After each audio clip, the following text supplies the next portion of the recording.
It's Monday, it's the 16th of June. I'm Moon Gon-young. This is ARIRANG News live from Seoul. Our top stories today. President Park Geun-hye embarks on a 6-day tour of Central Asia to forge closer ties with the region and realize her Eurasia initiative. The Sunni extremist group taking up territory across Iraq has posted photos online that appear to show its fighters massacring Iraqi soldiers. If genuine, it would be by far the biggest single atrocity since the time of the American-led invasion in 2003.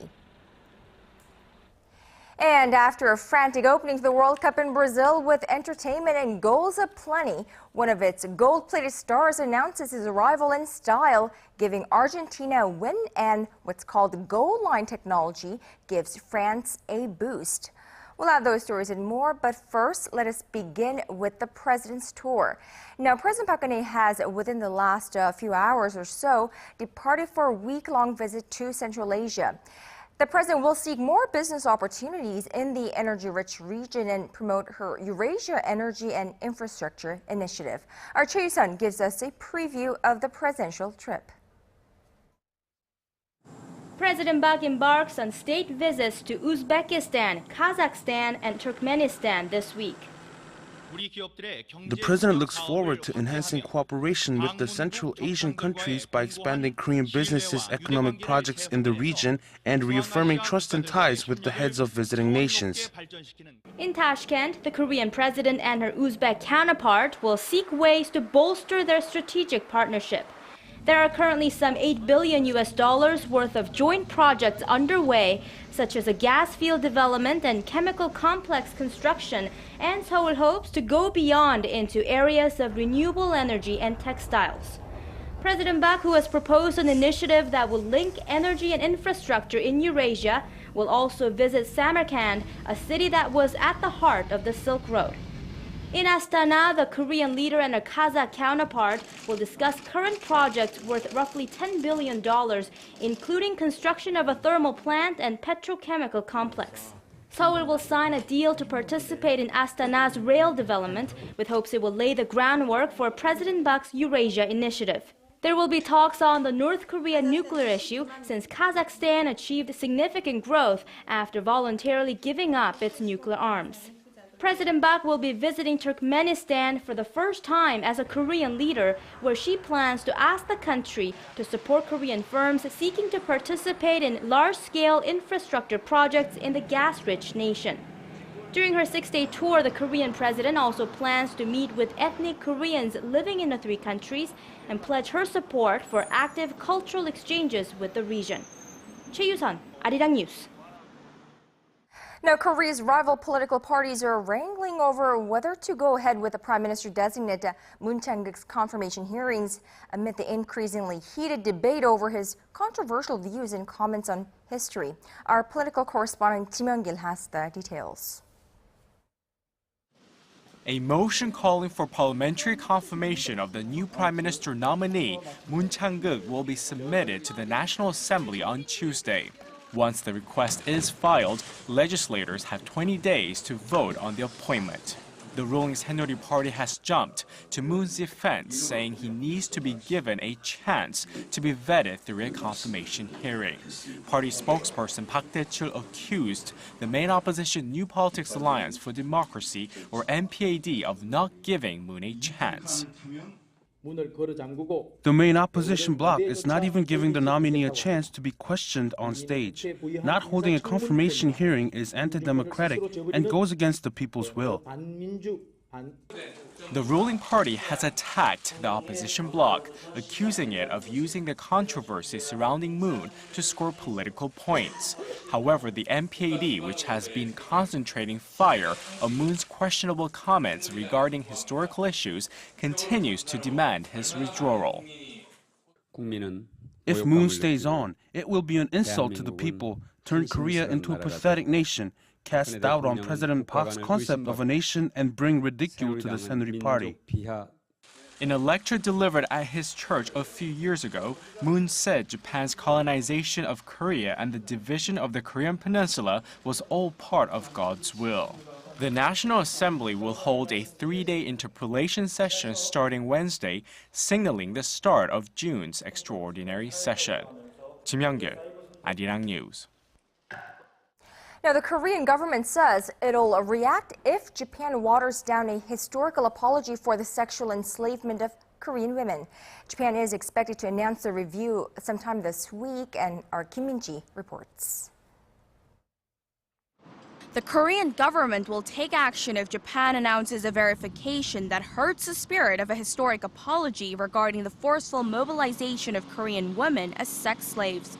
A government official on Sunday expressed Korea's stance on the matter, saying that it will present authoritative documents, both domestic and foreign, that will prove Japan responsible in the historic truth about the wartime sexual slavery issue if Japan hurts the spirit of the Kono Statement. The 1993 Kono Statement, named after Yohei Kono, the chief cabinet secretary at the time, acknowledges that the Japanese army was involved in recruiting women to serve in frontline brothels. Seoul's reaction comes after a Japanese media reports that the Abe administration will submit its verification to the National Diet soon. The Japanese government has set up a panel to verify the events leading to the historical apology. The Korean official added that the Kono Statement was drawn up after an independent investigation by the Japanese government based on on-site inquiries, official documents, and testimonies from Japanese soldiers, related officials, and victims of sexual slavery. Korea has long pressed Japan to address the grievances of victims of Japan's wartime sex slavery by offering a formal apology and providing them with compensation. Japan has refused to do so, saying the issue was resolved by a 1965 treaty.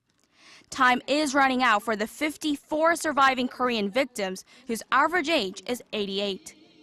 Kim Min-ji, ARIRANG News.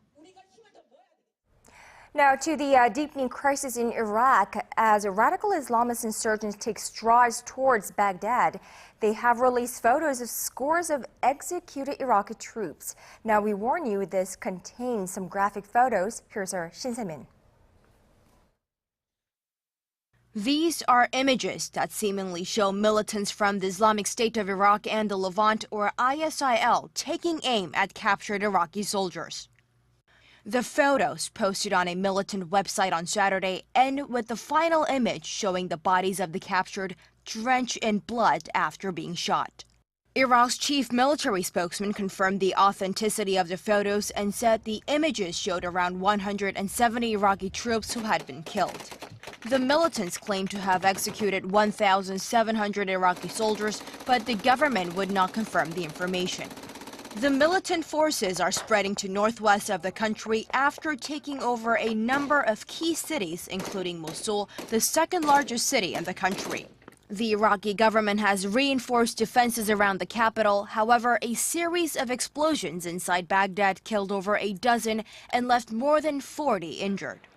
And according to a U.S. military official, around 150 U.S. Marines have been sent to Baghdad to help bolster security at the U.S. Embassy. Most of the staff are being evacuated to safer parts of Iraq or to neighboring Jordan. U.S. Defense Secretary Chuck Hagel ordered the USS George H.W. Bush to the Persian Gulf on Saturday, raising the possibility of imminent U.S. airstrikes. U.S. President Barack Obama, however, said on Friday that any strike in Iraq will have to be coordinated with a thorough plan from Iraq's political leaders to set aside their sectarian differences. Shin Se-min, ARIRANG News. And as the violence in Iraq intensifies, the world is worried not only about the fate of the country, but also about global oil prices. Now, instability in that nation stands to affect global supplies and raise prices, and as it's already begun. Our Connie Lee with this report. The worsening crisis in Iraq is causing concerns in the international community about oil output and oil prices. At production of about 3.3 million barrels a day, Iraq is the world's second biggest oil producer, after Saudi Arabia, in the Organization of Petroleum Exporting Countries, or OPEC. And according to the International Energy Agency, the country accounts for roughly 4% of global oil production. Making matters worse, OPEC says that global consumption will increase sharply in the last quarter of 2014. and the organization plans to produce more to meet demands.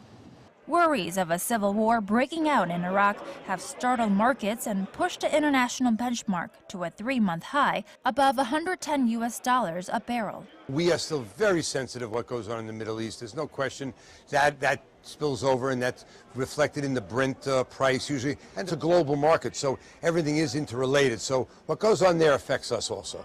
Surging oil prices could also have an impact on Korea. According to the Korea National Oil Corporation, Iraq is the nation's 5th largest oil supplier, making up nearly 8% of its imports. The 100 or so Korean companies operating in Iraq are watching the turn of events closely. An emergency meeting in Seoul on Sunday, attended by the Minister of Trade, Industry and Energy, and officials from state-run and private sector firms, concluded that Korean companies in Iraq have not yet been affected by the unrest. Connie Lee, ARIRANG News.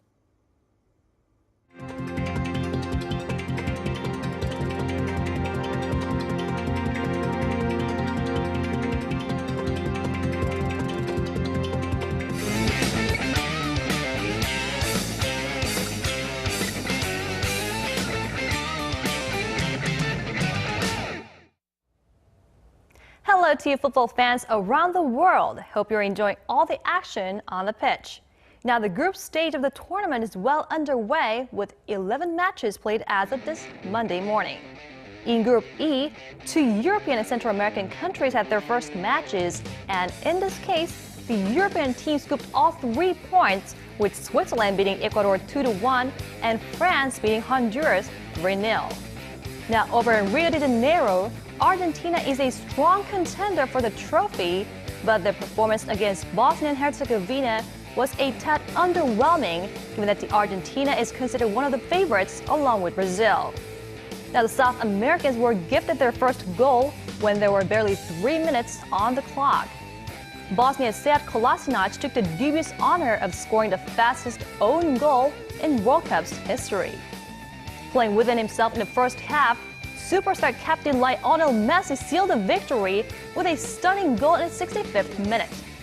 Bosnia and Herzegovina fared better than expected, even with scoring their first ever goal at the World Cup. Final score in this match, 2-1 Argentina. With that said, let's take a look at the group standings. Now, all teams in groups A to E have played 1 game each, and we haven't seen a single draw just yet. Brazil and Mexico are leading Group A, with Chile and the Netherlands going strong against Spain and Australia in Group B. Colombia and Cote d'Ivoire on the top 2 in Group C over Japan and Greece. Costa Rica and Italy also are 3 points, winning their first matches against Uruguay and England on Saturday, respectively. In Group E, the European teams are leading over the Central and South American squads. Now the latter groups are still to play their first matches on this Monday. The European football heavyweights Germany and Portugal of Group G with the first to kick off at 1 p.m. in Salvador, and the second match of Group F, Iran and Nigeria are next up at 4 p.m. Another anticipated match in Group G, the one between the U.S. and Ghana, is set for 7 p.m. That'll be 7 a.m. on Tuesday morning here in Korea. Now we're definitely seeing a lot of goals in these early days of the World Cup, possibly because of the new ball bazooka, or maybe the strikers just got better. Our Yudian gives us some facts and figures of the World Cup, including something you didn't know about the official ball. It's every soccer player's dream to play in the World Cup, the most viewed sporting event in the world. Now, there was one player that played a staggering 25 matches in the World Cup, and that's German midfielder Lothar Matthäus. The German legend with the most appearances in the World Cup took part in each one of them between 1982 and 1998. Now, when it comes to Korea, Park Ji-sung is the country's unforgettable hero. Park scored the winning goal against Portugal at the 2002 World Cup at the age of just 21, making him the youngest Korean player to score a goal at a World Cup finals. Now, if there was a perfect attendance award given out for the World Cup, it would go to Brazil. Brazil is the only nation to have appeared in all 20 World Cups. The soccer mad nation has also picked up the trophy a record 5 times. Now, Brazilian striker Ronaldo holds the record for the most number of goals scored, amassing 15 in 3 tournaments. Since his last World Cup in 2006, Ronaldo's record remains untouched, but that could change over the next month as Germany's Miroslav Klose is just 1 goal behind. Now, soccer balls in previous World Cups have been criticized for being erratic. Now, this bazooka, the official ball for this year's tournament, is made up of just 6 panels, the smallest number of panels used for a soccer ball ever. Now, with fewer stitches needed, experts are calling it the most stable and accurate ball ever. That does it for a look at the World Cups in numbers.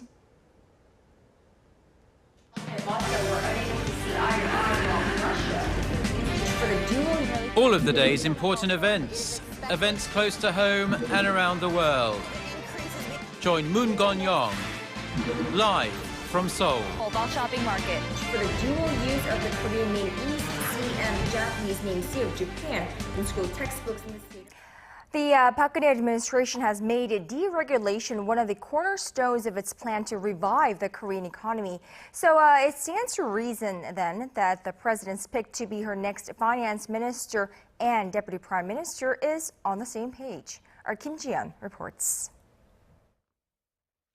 Finance Minister nominee Choi Kyung-won says one of his top priorities, if confirmed, will be to ease financial regulations. It's a pledge that falls right into the Park Geun-hye administration's drive toward deregulation in the financial sector and housing market.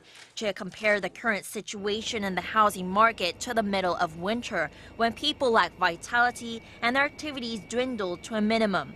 The nominee says current regulations are not helping. Choi said they don't address the primary problems and that they were imposed years back when the market was flourishing. If approved by the National Assembly, Choi is expected to make a push to break down some of the barriers for home buyers, including those that put a limit on the amount of loans people can borrow from lenders, depending on their financial conditions. In order to ease the burden for home buyers, I will ease loan-to-value and debt-to-income rules that are currently putting the brakes on the housing market. Choi Kyung-won says the government's main focus should be on reviving the Korean economy and promoting the happiness of the people. He has so far refrained from commenting on the strengthening local currency, calling it a sensitive issue that must be dealt with more scrutiny. Kim Ji-yeon, ARIRANG News. Well, the government here in Korea is all too aware that the nation's low fertility rate stands as a clear and present threat to future economic growth.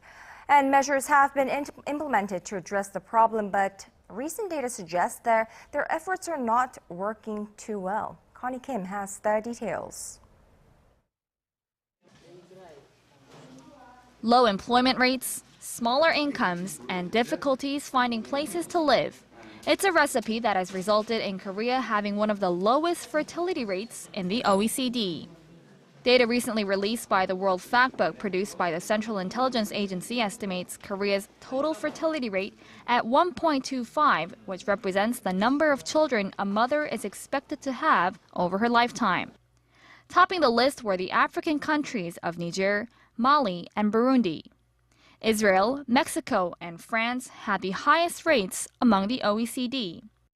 Now, experts say the low birth rate in Korea comes from a combination of factors. The low fertility rate can be seen among married couples and those who are not married. Among the unmarried, high youth unemployment rates and low incomes are the major reasons for putting off marriage.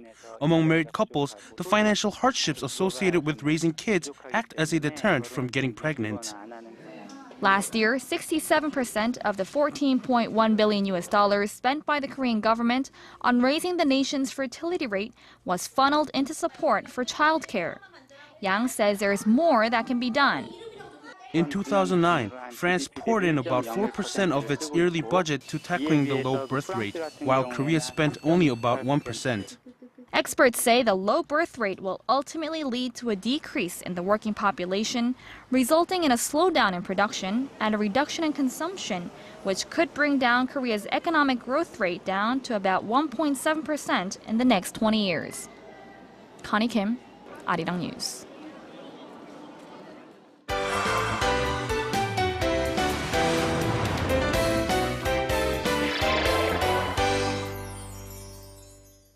And now it's time for us to take a look at the arts and culture scene here in Korea. And of course, for that, I have our Yoon-Hee joining me live in the studio. And today we're going to be taking a look at a violinist with a very unique approach to art. So let's bring her in. Good afternoon to you, Yoon-Hee. Good afternoon. So if I understood this correctly, he's been trained in classical music, but he uses his technique for something other than music. Oh, yes. So he uses it actually to bridge a gap between different music genres.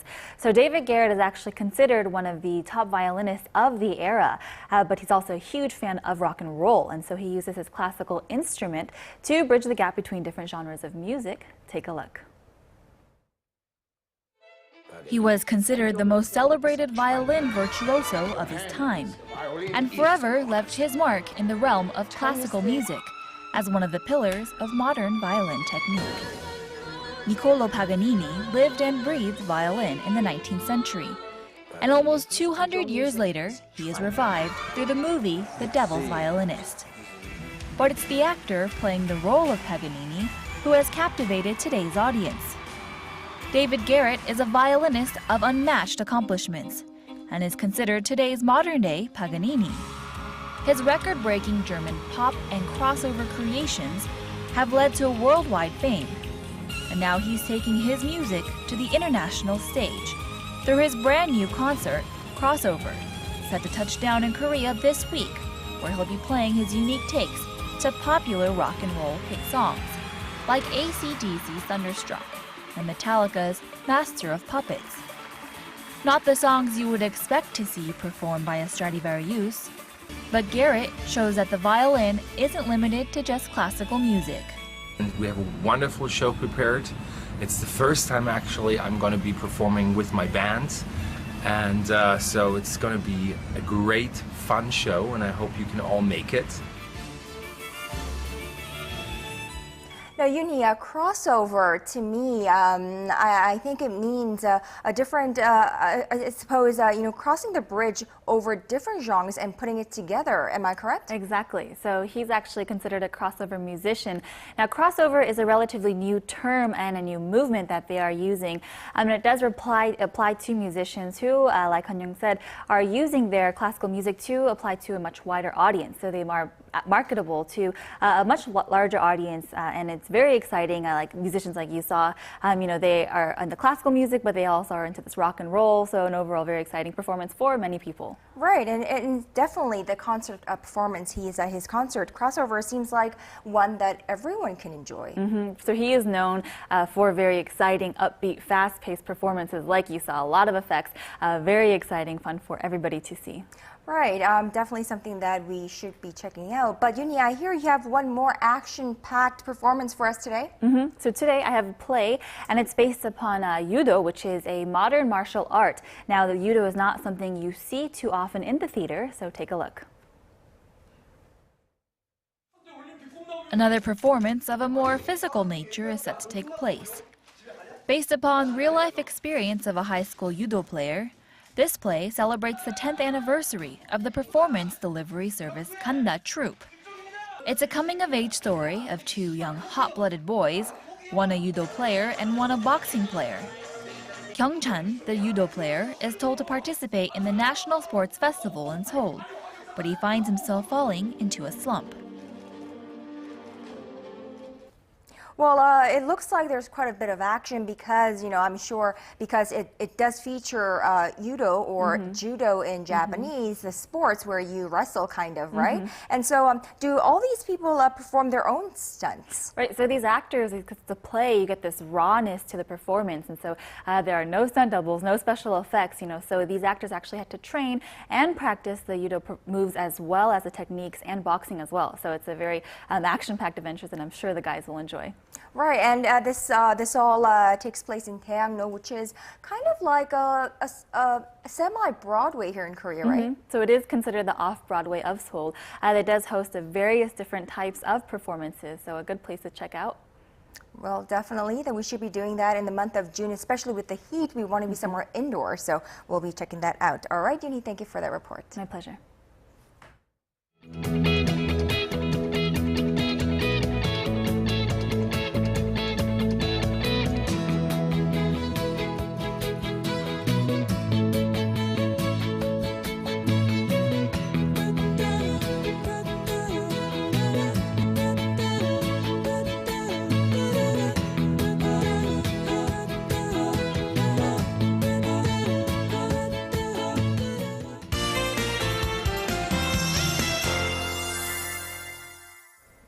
The 2014 Brazil World Cup is well underway now, and the weather seems to be cooperating so far.